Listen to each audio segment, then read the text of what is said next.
Bismillahirrahmanirrahim. Assalamualaikum warahmatullahi wabarakatuh.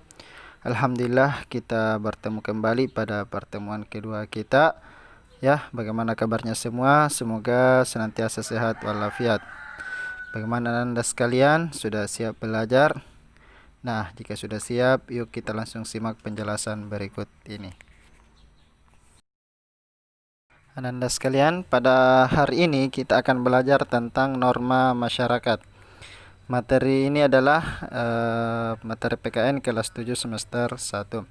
Nah, sebelum kita belajar, kita harus tahu dulu apa tujuan pembelajaran kita ini. Nah, ternyata ada 3 tujuan pembelajaran. Pertama, memahami makna norma yang berlaku dalam kehidupan masyarakat.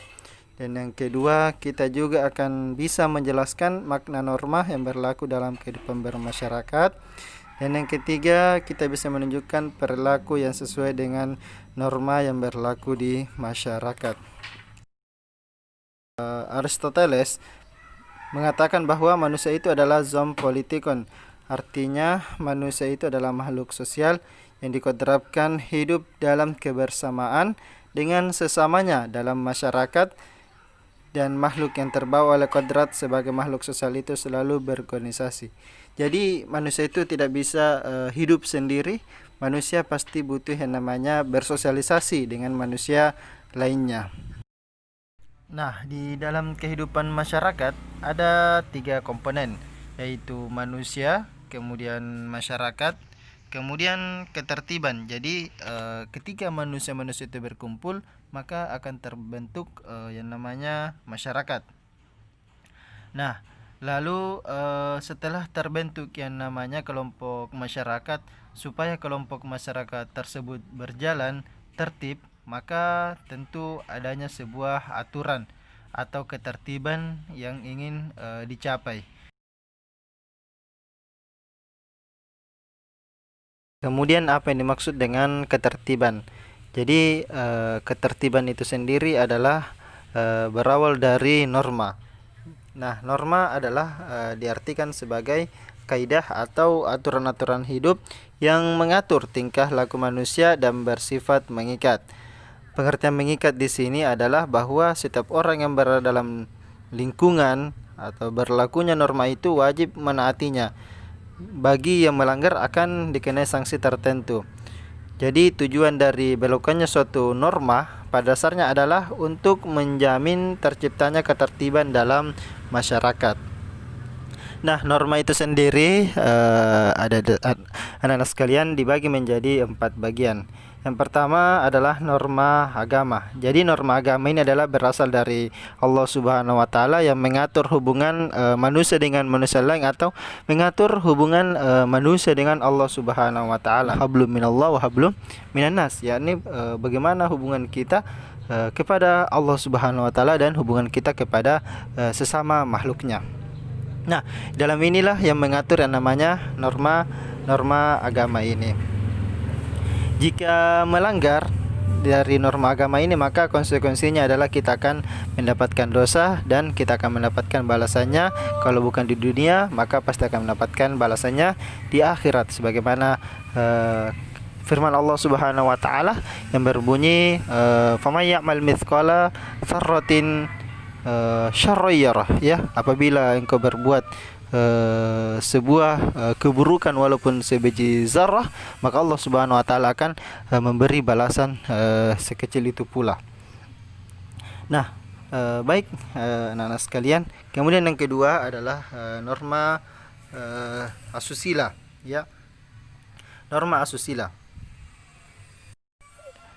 Norma asusila atau kesusilaan adalah aturan-aturan tentang tingkah laku yang baik dan tidak baik yang bersumber dari hati nurani manusia.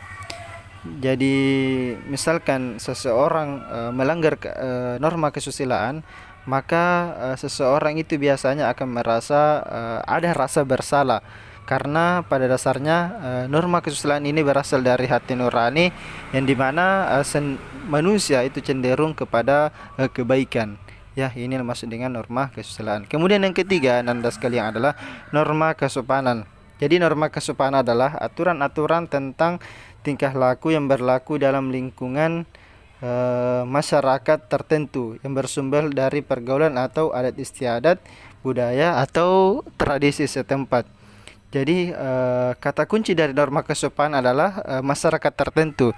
Jadi kita bisa membedakan pada berdasarkan wilayah atau pada berdasarkan waktu.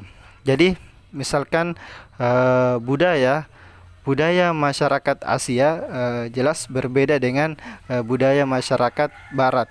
Budaya masyarakat Indonesia tentu berbeda dengan budaya masyarakat Malaysia, Singapura dan negara-negara lainnya. Jadi di sini norma kesopanan ini ada sebuah ketentuan bahwa dibentuk karena adanya sebuah budaya atau tradisi tertentu yang berlaku di masyarakat. Nah, kemudian selanjutnya adalah norma hukum. Nah, norma hukum ini adalah aturan atau sekumpulan aturan yang dibuat oleh lembaga atau pejabat yang berwenang yang bersifat mengikat dan memaksa.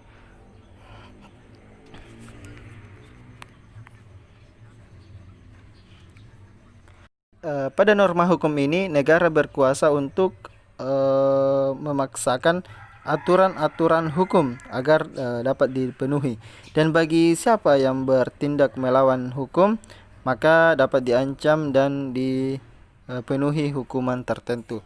Sebagaimana kita ini berada di Indonesia yang sebagai negara hukum, negara undang-undang, maka tentu ada beberapa aturan-aturan. Jika kita melanggar maka pasti ada konsekuensinya.